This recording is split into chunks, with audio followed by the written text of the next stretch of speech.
লালনির্জন শিক্ষা পরিবারের পক্ষ থেকে আয়োজিত বিতর্ক প্রতিযোগিতার বিষয় দুর্নীতি রোধের ক্ষেত্রে সরকার অপেক্ষা গণমাধ্যম বেশি কার্যকর। এখানে আমাদের পক্ষে অবস্থান করছে আমাদের লালনির্জন কোচিং সেন্টারের ক্লাস 8 এর 8ম শ্রেণীর মেয়েরা এবং বিপক্ষে অবস্থান করছে আমাদের লালনির্জন কোচিং সেন্টারেরই 8ম শ্রেণীর ছেলেরা। এখন এই দলের মধ্যে প্রথম পক্ষ থেকে আমাদের বিতর্কের প্রথম বক্তা দিবা মারিয়া, সে তার বক্তব্য নিয়ে আসছে।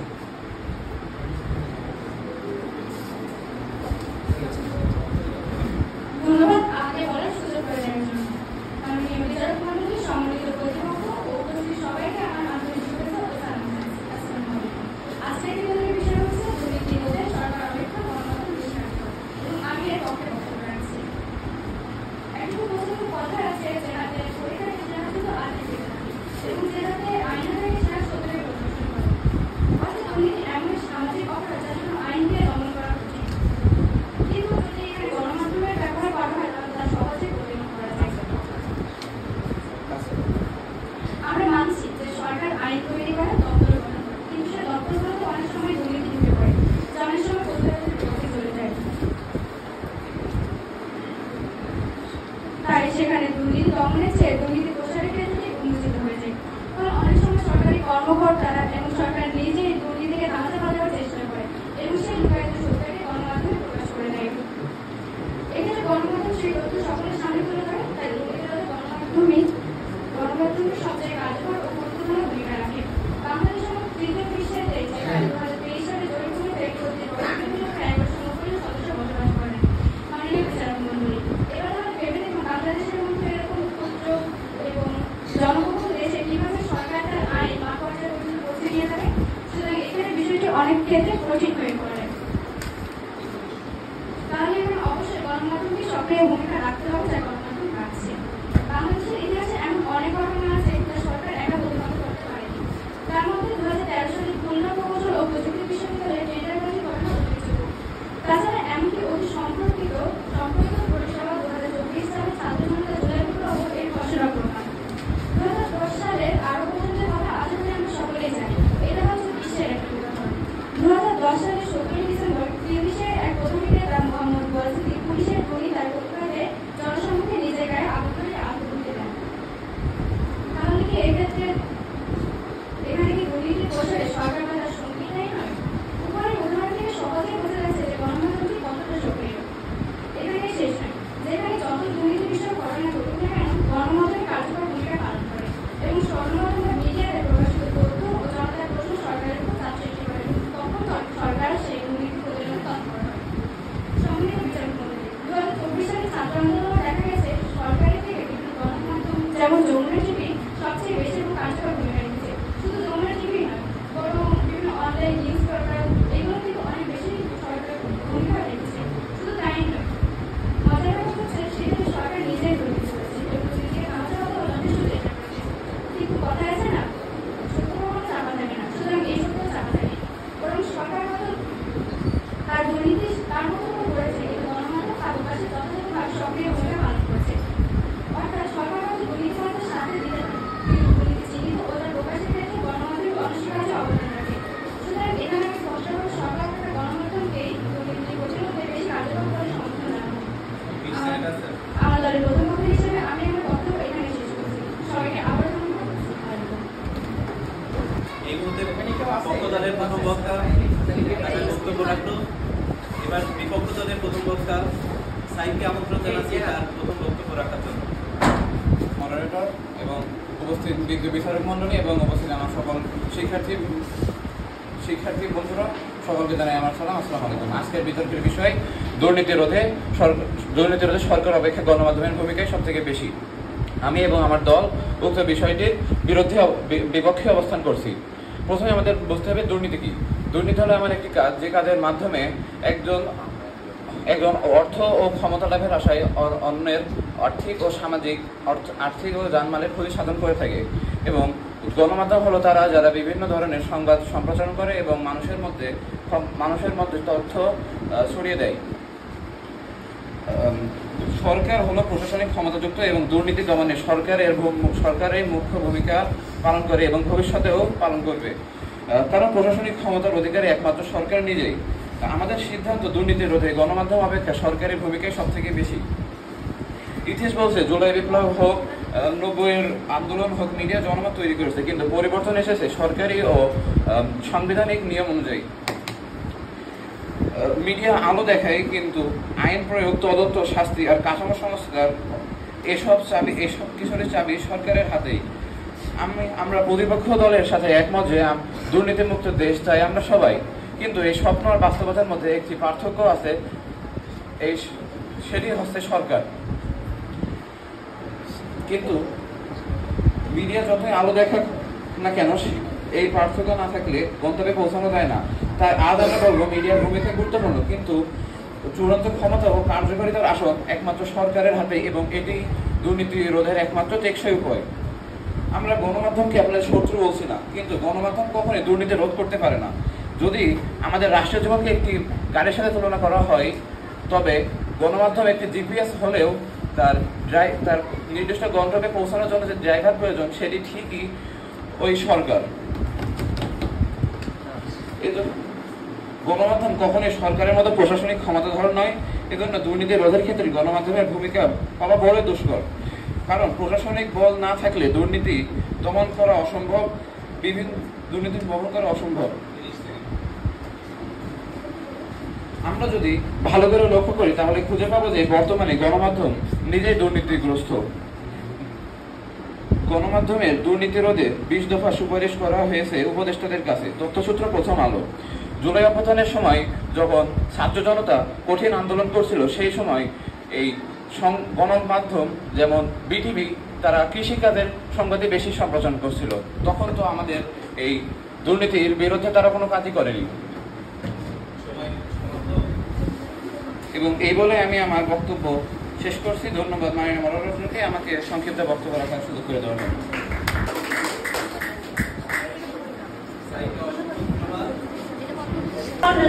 আমার বিপক্ষ দলের বন্ধুরা তারা বলে গেছে যে সাংবাদিকগণ সাড়া দিতে পারে না, এই বিষয়টি আমি কিছু বলতে চাই।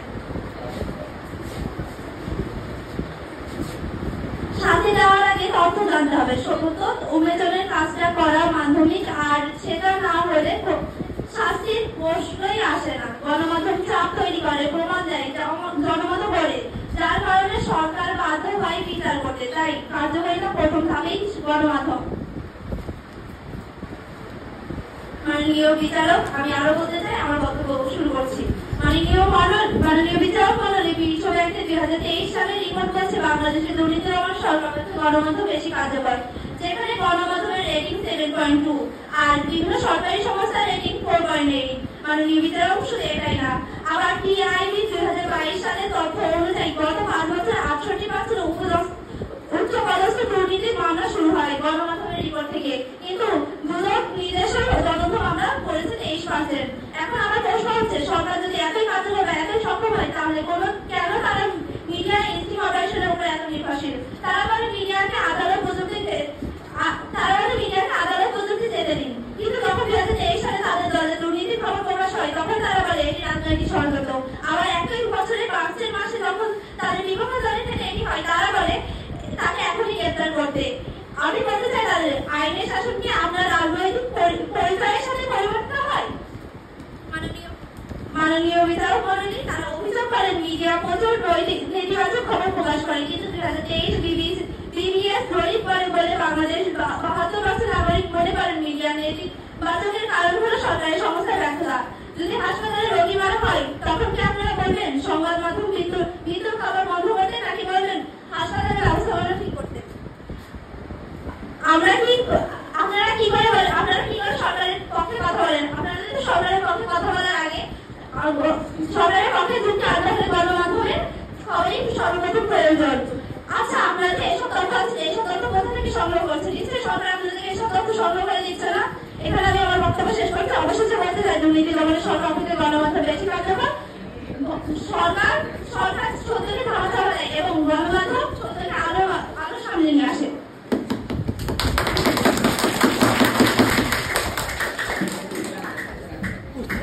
জমা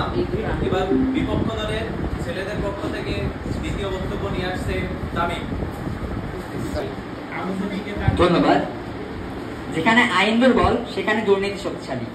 ধন্যবাদ মাননীয় স্পিকার, লার্নিং জোনের এই মহান মঞ্চে আমাকে আমার বক্তব্য দেওয়ার সুযোগ করে দেওয়ার জন্য এবং উপস্থিত বিচারক মন্ডলী, আমার প্রতিপক্ষ এবং যারা শুনছেন সবাইকে জানাই সাদর সম্ভাষণ। বলছিলাম রবীন্দ্রনাথ ঠাকুরের দুর্নীতি বিপক্ষে দুইটি লাইন। মাননীয় মডারেটর, রবীন্দ্রনাথ ঠাকুরের এই বাণী আজও অগ্রম গুরুত্বপূর্ণ। আইন যদি দুর্বল হয় দুর্নীতি সেখানে নিজের আসন গেড়ে বসে। দুর্নীতি রোধের মূল শক্তি আইনের দৃঢ় প্রয়োগ, যা শুধুমাত্র সরকারের কাছেই আছে। এই জন্য আমরা দৃঢ়ভাবে বিশ্বাস করি দুর্নীতি রোধের ক্ষেত্রে গণমাধ্যম অপেক্ষা সরকারই বেশি কার্যকর, সরকার অপেক্ষা গণমাধ্যম নয়। গণমাধ্যম কেবল একটি মাধ্যম মাত্র, যারা তথ্য সংগ্রহ করে ঘটনা বিশ্লেষণ করে মানুষের কাছে প্রকাশ করে। তারা কখনোই সেই ঘটনার উপরে পদক্ষেপ গ্রহণ করতে পারে না। সেই ঘটনার উপরে পদক্ষেপ গ্রহণ করতে পারে একমাত্র সরকার। সরকার আইন, স্বচ্ছ নীতি, দুর্নীতি দমন কমিশনের কার্যক্রম এবং ডিজিটাল নজরদারির মাধ্যমে এসব কার্যক্রম পরিচালনা করে। বিখ্যাত দার্শনিক জন লক বলেছে, যেখানে আইন নেই সেখানে স্বাধীনতা নেই। আসলেই তাই, আইনের উপস্থিতি ছাড়া স্বাধীনতা অর্থহীন। তারপরেও যদি আমাদের বিজ্ঞ প্রতিপক্ষ দাবি করে সরকারের কোনো অবদান নাই, তাহলে আমি তাদেরকে বলতে চাই, গত 6 মাসে 10,310 কোটি টাকা জব্দ করে দুদক। গত 1 বছরে 4.7 কোটি টাকার সম্পদ জব্দ করে। এছাড়াও গত 1 বছরে 243 জন দুর্নীতিবাজের বিরুদ্ধে মামলা ও 477 জন অভিযুক্ত করেছে শুধুমাত্র দুদক। এছাড়াও আইনের বিভিন্ন দল রয়েছে যারা দুর্নীতি রোধে কাজ করছে। আমি শুধু দুদকের কার্যক্রম বললাম। আমার প্রতিপক্ষ বলেছিল যে সরকার দুর্নীতিগ্রস্ত হলে তাদের দ্বারা কি আশা করা যায়। আমি বলতে চাই, সরকার বলতে একটি দল বা একটি নেতাকে বোঝানো হয় না। সরকার বিভিন্ন কাঠামোগত লোকদের নিয়ে গঠিত হয়। যদি গণমাধ্যম এতটাই কার্যকর হতো তাহলে গণমাধ্যমে কেন দুর্নীতির খবর আসতো? বর্তমানে বেশিরভাগ গণমাধ্যম টাকার হাতে বন্দী। তাদের স্পন্সর ঠিক করে তারা কি প্রচার করবে গণমাধ্যমে। যদি তাই না হয়, 2012 সালের 11 ফেব্রুয়ারি দুর্নীতিবাজ নেতার বিরুদ্ধে প্রতিবাদের প্রস্তুতে একটি প্রতিবেদন প্রস্তুত করেন। এক দম্পতি সাগর ও মেহেরুনকে হত্যা করা হয়, কিন্তু তাদের বিরুদ্ধে কোনো গণমাধ্যম মুখ খোলেনি। কেন হয়েছে এটা? গণমাধ্যমের সাথে যখন দুর্নীতি সংগঠিত হচ্ছে তখন কিভাবে দুর্নীতি রোধে গণমাধ্যম কাজ করতে পারে? 2025 সালে এই চলতি বছরে 22 জানুয়ারি গণমাধ্যম দুর্নীতি কমিশন বা গণমাধ্যম সংস্কার কমিশন প্রধান উপদেষ্টার কাছে একটি 20 দফা প্রেরণ করেন, যেখানে উল্লেখ আছে গণমাধ্যমে অনেক দুর্নীতি স্বাধীন হচ্ছে, অর্থাৎ গণমাধ্যমকে কাজে লাগিয়ে দুর্নীতি করা হচ্ছে, সেইগুলো সংস্কারের জন্য সরকারের কাছে বলে। অর্থাৎ এখানে সরকার গণমাধ্যমের দুর্নীতি প্রতিরোধে কাজ করছে। তাহলে তারা কিভাবে দাবি করতে পারে সরকার অপেক্ষা গণমাধ্যম বেশি কার্যকর? ধন্যবাদ। একটি অসাধারণ বক্তব্য রাখলো বিপক্ষ দলের তামিম। এবার আমরা পক্ষ দলের মেয়েদের পক্ষ থেকে ছিল হচ্ছে আমাদের সে উপস্থিত আছে, তারপরে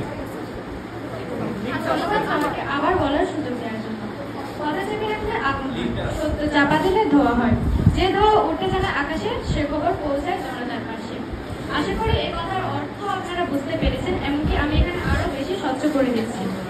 বিষয়টা হচ্ছে যে আপনারা যে দুর্নীতি বিষয়ে সরকারকে বেশি কার্যকরী ভূমিকা রাখতে চাচ্ছেন এবং আপনারা বলছেন যে সরকার বেশি ভূমিকা পালন করে, এবার সেটার অবনতি আমি এবারে বলি। এটা সব থেকে বেশি স্পষ্ট অবশ্যই যে আপনারা এটা বলবেন যে সরকার গণমাধ্যমের থেকে বেশি কার্যকরী ভূমিকা পালন করে। আমরা এটা কখনোই বলতে চাই না যে সে বেশি খারাপ ভূমিকা পালন করছে অথবা সে কখনোই স্পষ্ট ভূমিকা পালন করতে পারছে না। হ্যাঁ, অবশ্যই সে ভূমিকা পালন করছে, কিন্তু তার অপেক্ষা গণমাধ্যম বেশি ভূমিকা পালন করছে। কিন্তু এখানে কিন্তু আপনারা কোনোভাবেই প্রকাশ করেনি যে গণমাধ্যমের সামান্য ভূমিকা রয়েছে। গণমাধ্যম যে এখানে কিরকম ভূমিকা পালন করছে সেটা এবার বলা যাক। গণমাধ্যম আসলে সরকার অপেক্ষা বেশি কার্যকর ভূমিকা পালন করে। এর উদাহরণ আমরা 2024 সালের গণ আন্দোলনও দেখতে চাই। শুধু তাই নয়, আপনারা দুদকের অবনতির কারণে তুলে ধরেছেন, কিন্তু আপনারা তো এটাও কোনো বলেননি যে শেখ হাসিনা স্বৈরাচারী সরকার যে 18,34,000 কোটি টাকা ঋণ করেছে সেই বিষয়ে আপনারা কোনো কিছুই বলেননি। আর এটা আপনাদের বলার মতো না, কারণ সেটা সরকারের বিপক্ষে চলে যায়, আর আপনারা কখনোই সরকারের বিপক্ষে কথা বলবেন না। কাউন্টার কোশ্চেন নিয়ে আসছে তামিম। বলেছিলাম যে সরকার মানে একটি দল বা একটি নেতা না, সরকার মানে পুরো গঠনটা। তাহলে আপনি কিভাবে দাবি করছেন সরকার এই দুর্নীতিবাজ? আচ্ছা, আপনি বলতে চাচ্ছেন যে সরকার সম্পূর্ণ তার গঠন নিয়ে কাজ করে, তাহলে কি সেই গঠনের ক্ষেত্রে গণমাধ্যম কোনো ভূমিকাই রাখে না? বরং আমি এটা বলবো যে সরকার সমস্ত গঠন নিয়ে তার ভূমিকা পালন করছে, কিন্তু কেমন ভূমিকা? সেটা হচ্ছে সে দুর্নীতি করছে। আর এটা 2024 সালের আন্দোলনে আমরা তার প্রমাণ পাই। আপনারা নিশ্চয়ই এটা কখনোই অস্বীকার করতে পারবেন না যে 2024 সালের আন্দোলনে সরকার ঠিক কিরকম নেতিবাচক প্রভাব ফেলেছে বাংলাদেশের উপর। শুধু বাংলাদেশে না, আমরা বিশ্বের অনেক উদাহরণে এটা পাই। যেমন 2010 সালে আরব বসতির কথা আমি বললাম, যা ছিল মধ্যপ্রাচ্যের একটি অনেক বড় একটা আন্দোলন, যেখানে কিন্তু অবশ্যই সরকারের নেতিবাচক প্রভাব জনগণের উপর পড়েছিল। নাহলে মোহাম্মদ ওয়াজিদ নামক একজন পথ বিক্রেতার প্রাণ এভাবে যেত না। এবং 2024 সালে ছাত্র আন্দোলনে ছাত্রদের উপর যে কিভাবে বেশি দুর্নীতি প্রয়োগ করা হয়েছে তাও আপনারা অনেক ভালোভাবে বুঝতে পারছেন। আচ্ছা, আপনারা যদি সরকারের পক্ষে এতটাই থাকেন, তাহলে কেন 2024 সালের আন্দোলনে আপনার নামতে গেলেন? আপনাদের উচিত ছিল সরকারকে রক্ষা করা। এমনকি আপনাদের সরকার এতটাই কার্যকর ছিল যে সে দেশ ছেড়ে পালাতে বাধ্য হলো, এবং এখনো তার কোনো প্রযুক্তি পাওয়া যায়নি। কেন পাওয়া যায়নি? কারণ সরকার দুর্নীতি করেছে, সে সেই দুর্নীতির জবাব দিতে পারবে না। এই কারণে সে দেশ ছেড়ে পালিয়েছে, এবং দেশ ছেড়ে পালানোর নেতিবাচক প্রভাবটা আপনারা উপলব্ধি করতে পারবেন না, কারণ আপনারা সরকারের পক্ষে। এটা আপনাদের মানতে হবে যে দুর্নীতি রোধে গণমাধ্যমে কার্যকর ভূমিকা পালন করছে। আমি আমার জন্য তৃতীয় পক্ষ হিসেবে আমার বক্তব্য এখানেই শেষ করছি। সবাইকে আবার ধন্যবাদ।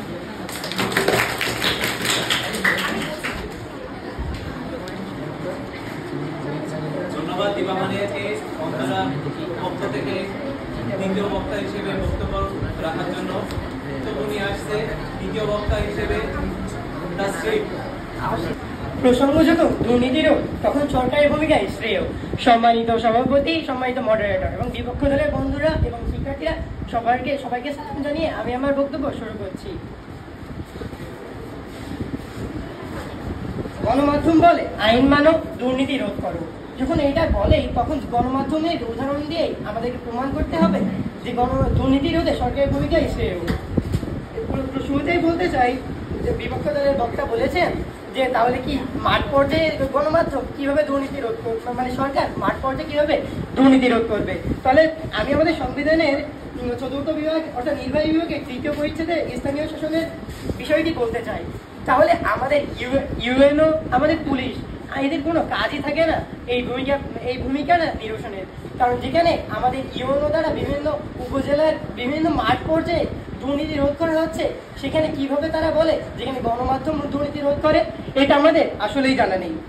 তারপরে এখন বলতে চাই আইনসভার বিষয় নিয়ে। আমাদের সংবিধানের 5ম বিভাগের 2য় পরিচ্ছেদে বলা আছে আইন প্রণয়নের বিষয়টি যেটা ক্ষমতা অনলি সরকারের আছে, যেখানে গণমাধ্যমের কোনো ভূমিকাই থাকে না। এবার আসি সংবিধানের 6ষ্ঠ বিভাগ অর্থাৎ বিচার বিভাগ। দুর্নীতি রোধ করলে তাকে অবশ্যই শাস্তি দিতে হবে, কিন্তু শাস্তি রোধ কিন্তু শুধু সরকারই করতে পারে। বিচারের মাধ্যমে শাস্তি রোধ করতে হয়, এটা সরকারই পারে। আচ্ছা, এখনই কোনো উদাহরণ দিতে পারবে যে গণমাধ্যম এইখানে সুপ্রিম কোর্টে গিয়ে বিচার করেছে, সেই বিচার বিভাগের দায়িত্ব অনলি সরকারের আছে। এইটা আমাদের মানতে হবে এবং এইটাই আসল কথা।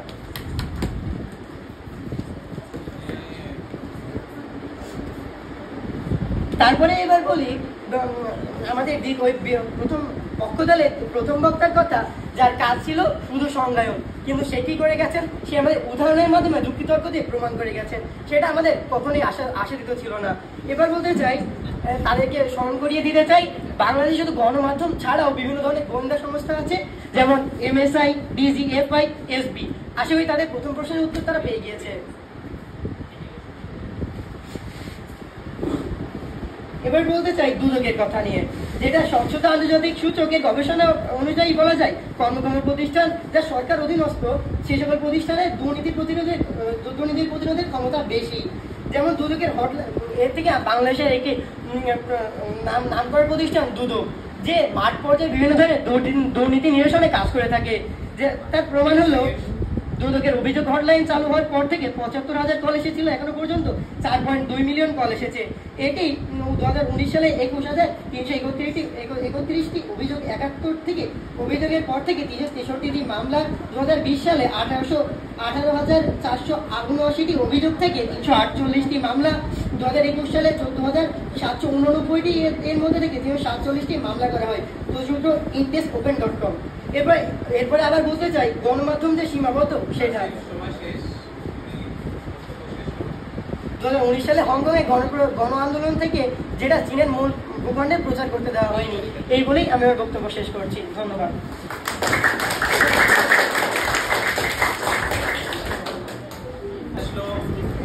বিপক্ষ দলের তাফসীর এখন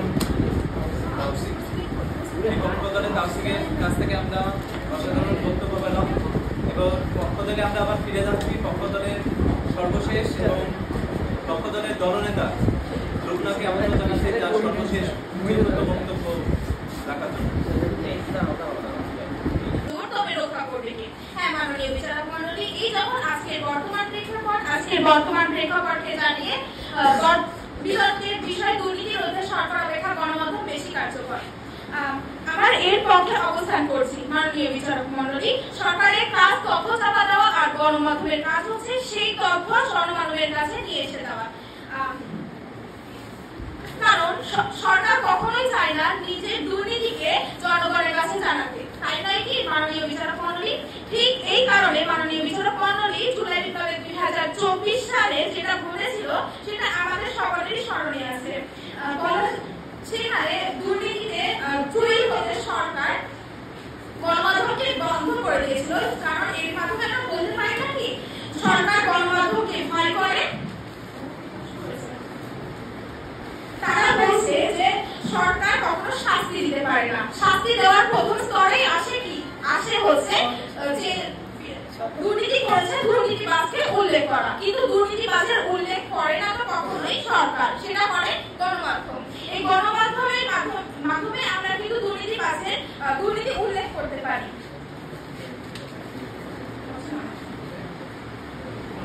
আমাদের বিপক্ষ বন্ধুদের মধ্যে দুর্নীতি রোধে গণমাধ্যম অপেক্ষা সরকার বেশি কার্যকর।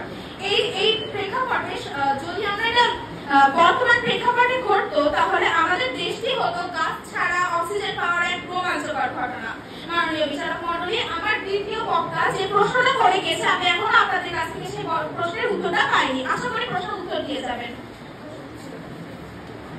মাননীয় বিচারক মণ্ডলী, তারা আরো বলেছেন যে অনেক দুর্নীতি তারা কখনো সুপ্রিম কোর্টে নিয়ে যায় না, কিন্তু এই সকল দুর্নীতি উদ্ঘাটন করে এবং জনমানবের কাছে কাউন্টার কোশ্চেন করেছে পক্ষ দলের তামিম। তার দিকে আমরা একটু যাব। তো প্রথমেই বলতে চাই, আমার আগের বক্তা বলে গেছে যে আমাদের দেশে অনেক গোয়েন্দা সংস্থা আছে যাদের তথ্য প্রকাশ পায় না গণমাধ্যমে, সরকারই যেহেতু জানে। আর আমার প্রশ্ন হলো, আপনারা কি মনে করেন যে মিডিয়াতে সব ধরনের তথ্য প্রকাশ করা উচিত? যদি হ্যাঁ হয়ে থাকে তাহলে কি আপনারা এটা বলতে যাচ্ছেন যে যুদ্ধক্ষেত্রে আমাদের পজিশন বা আমরা কি করতে চলেছি সেটাও মিডিয়াতে দেখানো হোক যাতে আমাদের উপর অ্যাটাক করতে পারে? আর আপনাদের উত্তর যদি না হয়ে থাকে তাহলে আপনারা তো স্বীকার করছেন যে আপনাদের দুর্নীতি বাধাগ্রস্ত বা সবকিছু প্রকাশ করতে পারে না।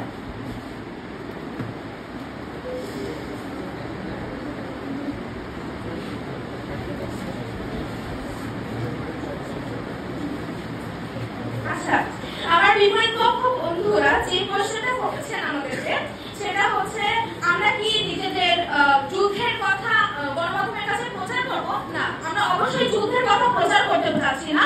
আমরা বলছি যারা দুর্নীতি করছে তারা দুর্নীতিবাদ, তাদের কথাই প্রচার করতে। তাছাড়াও আমাদের দেশের গণমাধ্যম কখনো অন্য দেশকে তথ্য প্রচার করে না, তথ্য প্রচার করে সরকার। তাছাড়াও আমি যেটা বলছিলাম সেটা হচ্ছে সুপ্রিম কোর্টের কথা। গণমাধ্যম কখনোই সুপ্রিম কোর্টে তাদের দুর্নীতিবাদের কথা নিয়ে যায় না, কিন্তু গণমাধ্যম জনমত তৈরি করে এবং জনমত তৈরি করার মাধ্যমে সরকারের উপরে চাপ প্রয়োগ করে যাতে তারা এই দুর্নীতির বিষয়ে পদক্ষেপ নেয়, দুর্নীতিবাজদেরকে অপরাধের শাস্তি দেয়। এছাড়াও তারা বলেছে শাস্তি প্রয়োগে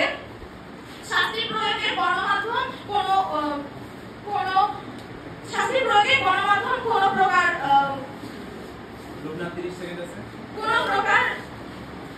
অবস্থান নেয় না। আমরা বলতে চাই গণমাধ্যম শাস্তি দিতে চায় না, গণমাধ্যম চায় সকল দুর্নীতি মানুষের কাছে উল্লেখ করতে এবং তাদেরকে শাস্তি পাইয়ে দিতে। কিন্তু শাস্তি পাওয়ার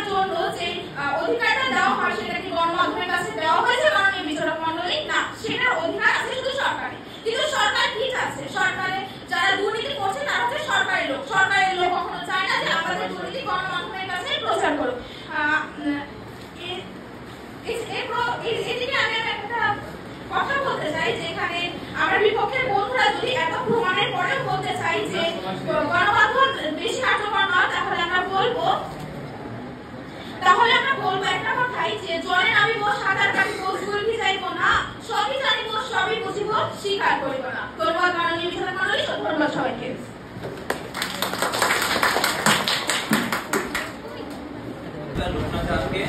তার অসাধারণ বক্তব্য রাখার জন্য এক্ষেত্রে বিপক্ষ দলের দলনেতা অভিজ্ঞকে আমন্ত্রণ জানাবো তার বক্তব্য রাখার জন্য। ধন্যবাদ মাননীয় মডারেটর, আমাকে আমার বক্তব্য রাখার সুযোগ করে দেওয়ার জন্য।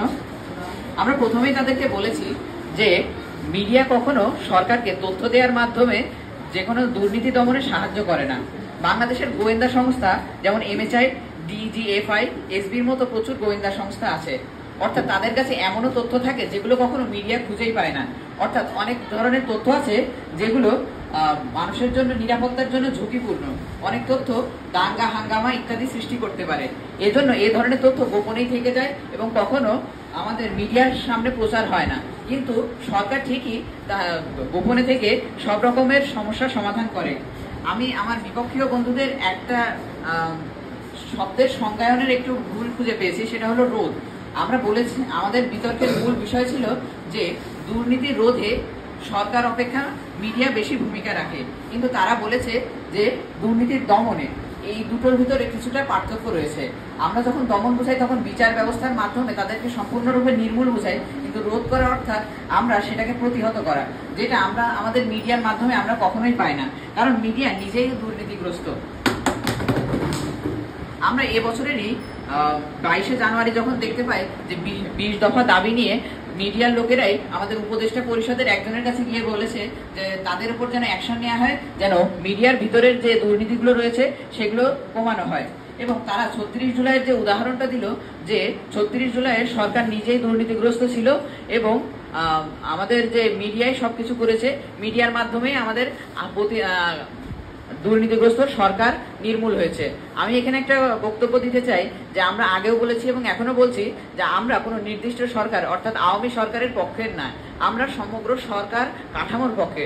সরকার কাঠামোর মধ্যে সেনাবাহিনী, নৌবাহিনী সহ পুলিশের মতো অন্যান্য বাহিনীও সরকার কাঠামোর মধ্যে যুক্ত আছে। আমাদের যদি 36 জুলাই যে বিপ্লব লাভ হয়েছে, সেক্ষেত্রে যদি আমাদের সেনাবাহিনী যদি আমাদের পক্ষে না থাকতো তবে কখনোই এই বিপ্লব সংগঠিত হতো না। যদি আমি একটু 1989 সালে চায়না তিয়েনানমেনের একটা ঘটনা যদি উল্লেখ করতে চাই, সেখানেও একবার ডেমোক্রেসির জন্য আন্দোলন করেছিল শিক্ষার্থীরা। সেখানে তারা আমরণ অনশন করছিল, কিন্তু তাদের সরকার তাদের সেনা সেটাকে মেনে নেয়নি। তাদেরকে প্রায় 4-5 থেকে 2 লক্ষ সেনা দ্বারা ঘিরে ফেলা হয় এবং এক রাতের মধ্যে ধারণা করা হয় প্রায় 10,000 শিক্ষার্থীকে মেরে ফেলা হয়। এখন আমাদের সেনাপ্রধান ওয়াকারুজ্জামান যদি আমাদের পক্ষে না থাকতো, যদি শিক্ষার্থীদেরকে যদি চায়নার মতো হত্যা করত, তাহলে কি কোনোভাবে আমাদের এই বিপ্লব সম্পন্ন হতো? কখনোই না। আমাদেরও শিক্ষার্থীদের যে জলাঞ্জলি তা কখনোই কাজে লাগতো না।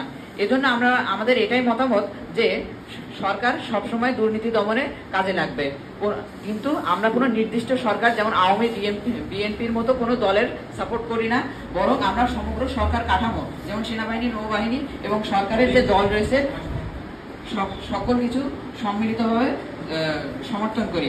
এই বলে আমি আমার বক্তব্য শেষ করছি। ধন্যবাদ। মাননীয় বিচারক মণ্ডলী, আবারও ধন্যবাদ আমাকে আমার কথা বলার সুযোগ করে দেওয়ার জন্য। মাননীয় বিচারক মণ্ডলী, প্রথমে বলতে চাই আমার দ্বিতীয় বক্তা তাদেরকে একটা প্রশ্ন করেছিল, সেই প্রশ্নের উত্তর আমরা এখনো পাইনি। আশা করি প্রশ্নের উত্তর এখন আমরা পাইনি। তারা বলেছিল যেখানে আইন শক্তিশালী সেখানে দুর্নীতি হয় না। তারা বলতে চাচ্ছে যে আইন প্রণয়ন করার অধিকার শুধু আছে সরকারের। যদি সরকার আইন প্রণয়ন করে তাহলে এখনো কেন দুর্নীতি রয়েছে? মাননীয় বিচারক মণ্ডলী, সমগ্র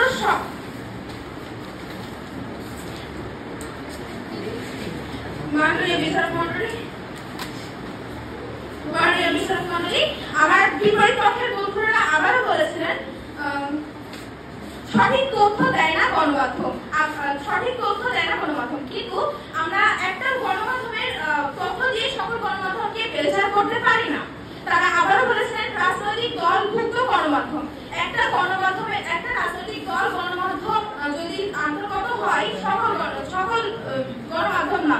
গণমাধ্যম বিশ্বে একটা নয়, গণমাধ্যম আমাদের দেশে একটা নয়, হাজারো রয়েছে গণমাধ্যম যারা দুর্নীতির সঙ্গে নয়, যারা রাজনৈতিক দলের সঙ্গে নয়, যারা সত্য প্রমাণ করতে চায়, আমাদের দেশকে দুর্নীতি মুক্ত করতে চায়। আমরা তাদের উপরে নির্ভর হতে পারি না। ধন্যবাদ মাননীয় মিশনার মন্ডলী, ধন্যবাদ সবাইকে। ধন্যবাদ মাননীয় মডারেটর, আমাকে আমার বক্তব্য রাখার জন্য আরেকবার সুযোগ করে দেওয়ার জন্য। তারা বলেছে যে হাজার হাজার গণমাধ্যম রয়েছে যার উপর আমরা ভরসা করতে পারি, কিন্তু আমরা যদি দেখি বিগত 16 বছরে যখন আওয়ামী সরকার ভোট চুরির মতো একটা দুর্নীতি করেছে, তখন এই ধরনের যে মিডিয়াগুলো তারা কোথায় ছিল? তখন কি তারা কোনো কথা বলতে পারতো না? কিন্তু 36 জুলাই পরবর্তী সময় যখন অন্তর্বর্তীকালীন সরকার এসেছে, তখন তারা মাথাচাড়া দিয়ে উঠেছে এবং বিভিন্ন ধরনের রিপোর্ট দেখাচ্ছে, গত সরকারের বিভিন্ন ধরনের দুর্নীতি দেখাচ্ছে। এবং যখন আবার হাসিনা সরকার ছিল, তখন তারা বিগত বিএনপি সরকারের যত রকমের দুর্নীতিগুলো ছিল সেগুলোকে তারা তুলে ধরতো। তাহলে আমরা কিভাবে বলতে পারি যে মিডিয়া একটা পক্ষপাত? তাহলে আমরা তো সহজেই বলতে পারি যে মিডিয়া পক্ষপাত দুষ্ট, অর্থাৎ তারা এক পক্ষের উপর কাজ করে। যে সরকার যখন যে দলীয় সরকার যখন আসে, তখন সে দলের প্রতি তারা নির্ভরশীল, অর্থাৎ তারা জনগণের এবং অন্যান্য বিষয়ের দুর্নীতি রোধের ক্ষেত্রে তাদের কোনো অবদান থাকে না। এবং এই বিষয়ে যদি কোনো কনফিউশন সৃষ্টি হয়, তাহলে আমরা আগে থেকে বলে দিতে চাই যে আমরা সকল সরকারি কাঠামো নিয়ে বলছি, কোনো নির্দিষ্ট দল না। তারা বলে গেছে যে কেন আমাদের দুর্নীতি নির্মূল হচ্ছে না, সরকার যতই দুর্নীতি নির্মূলে কাজ করুক। আমরা যদি দেখি উন্নত দেশগুলো যেমন ডেনমার্ক, ফিনল্যান্ড, নিউজিল্যান্ড, এই ধরনের দেশগুলো তাদের সরকার ব্যবস্থাকে কেন্দ্র করেই দুর্নীতি নির্মূল করতে সক্ষম হয়েছে। সেখানে কোনো মিডিয়া তাদেরকে সাহায্য করেনি। আর আমি আগেও বলেছি, মিডিয়া কখনো দুর্নীতি নির্মূলে সহায়ক না, কারণ দুর্নীতি নির্মূলের জন্য যে তথ্য এবং অ্যাকশন প্রয়োজন, দুটোই আমাদের সরকার ব্যবস্থার কাছে রয়েছে। সরকারের কাছে ডিজিএফআই, এমএসআই এবং এসবির মতো যে ধরনের গোয়েন্দা সংস্থাগুলো রয়েছে, তারা যে সকল তথ্য আমরা কখনো জানতেই পারি না, এই ধরনের তথ্যগুলো সরকারকে দিয়ে দেয়। এবং আমাদের মিডিয়া যে সকল আমাদের তথ্য দেয়, সেগুলো হয় পক্ষপাত দুষ্ট, না হয় সঠিক নয়। এই বলে আমি আমার বক্তব্য সমাপ্ত করছি। ধন্যবাদ মাননীয় মডারেটর।